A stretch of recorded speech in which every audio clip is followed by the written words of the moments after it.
scream, you scream. We all scream for ice cream. Even on chilly days like today, you are probably maybe wanting a nice scoop of ice cream. And I enjoy this topic quite a bit because I've always loved ice cream, and I always have loved eating it after my dinners. And ice cream has become an essential dessert in American homes, and especially the brand Blue Bunny, which is stationed in Lamar's, Iowa. In my speech, I'll talk about how ice cream came to be, its consumption in the U.S., and Blue Bunny's role in it. Now, since I have you all thinking about ice cream, why don't we dive into its history first? Now, according to the International Dairy Foods Association, there is no specific creator of ice cream.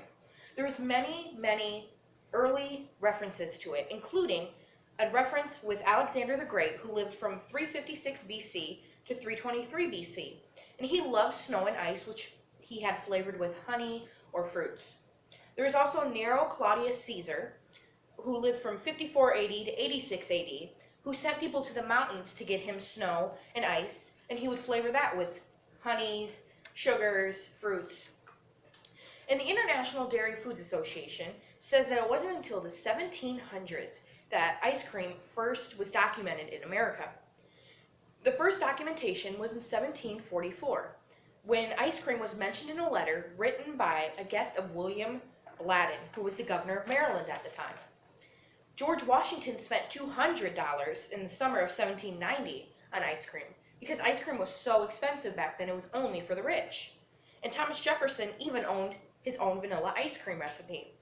And the International Dairy Foods Association says ice cream was for the rich until 1800, when a man named Jacob Fussell opened his own affordable ice cream shop in Maryland. So ice cream has also become easier to make because of technological advances.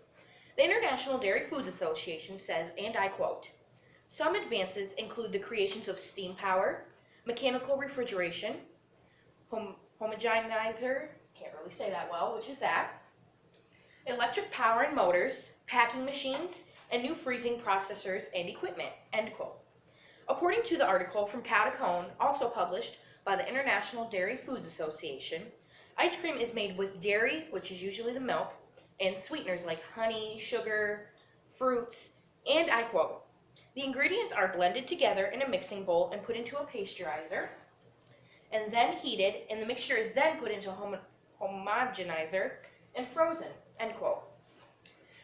And a man by the name of E. Geist says that ice cream is also difficult to make because of the chance of bacteria growing in the ice cream causing disease or sickness.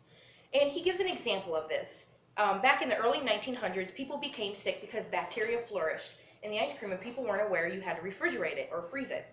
And he says in his article, when ice cream was poisonous, adulteration, vitamins, and bacteriology in the U.S., and I quote, "On July 4th, 1886, a large number of people attended a picnic in Pinckney, Illinois. At this seemingly happy gathering, many attendees made a decision that they'd soon forget. They ate the ice cream. After consuming the dessert, they were attacked with severe pain in the bowels, followed by watery discharges." And Geist says that many people were afraid to eat ice cream after this because they thought maybe ice cream caused an illness like the Black Plague kind of. So now that you know how ice cream is made and its history, let's look at how many people consume this tasty treat. The Journal of Dairy Science says that the United States Dairy Industry Association had a survey from April 1972 until March of 1973. And they said that 81% of people had ice cream in their homes, while 26% consumed novelties like fudge bars, ice cream sandwiches. And they also said that people 55 and over loved ice cream more than the people who are ages 25 to 34 who like novelties more.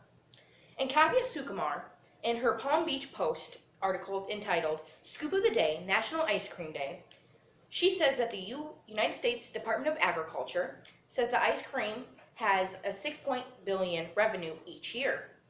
And the U.S. Dairy Association says that Americans consume 11 pounds of ice cream per year individually, and 2 pounds of novelties per year. And according to thefoodchannel.com, the top 5 flavors of ice cream are vanilla, chocolate, butter pecan, strawberry, and Neapolitan. My favorite is strawberry cheesecake.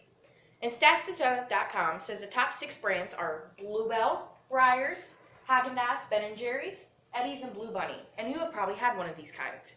And since Blue Bunny is a major ice cream maker, let's talk about it in further detail. Blue Bunny, according to BlueBunny.com, Blue Bunny was created by Fred H. Wells and began in Lamars, Iowa in 1925. Him and his brother Harry C. Wells in 1927 started distributing ice cream under the name Wells. In 1935, there was a contest to name the brand, and the new name was Blue Bunny. And Wells Enterprises says that on their website that the Wells Company is the largest family business and largest one-location company in the world. And BlueBunny.com says that there's over 500 flavors offered by Blue Bunny, including red velvet, almond pistachio, caramel fudge brownie, and the basics like vanilla and chocolate. And ice cream novelties are also available, like fudge bars, ice cream sandwiches, sundaes, tons of that kind of stuff. And Blue Bunny has added to ice cream history and helped Lamars, Iowa get on the international map. And to sum it up, ice cream has a vast history, and many Americans love ice cream. And Blue Bunny has won its way into the hearts of many Americans. So after my speech, I bet you're either craving ice cream or shivering at the thought of it on this cold, chilly day. And whether it's 95 degrees or 20 below, ice cream is always and will be a tasty and chilly treat that pleases many.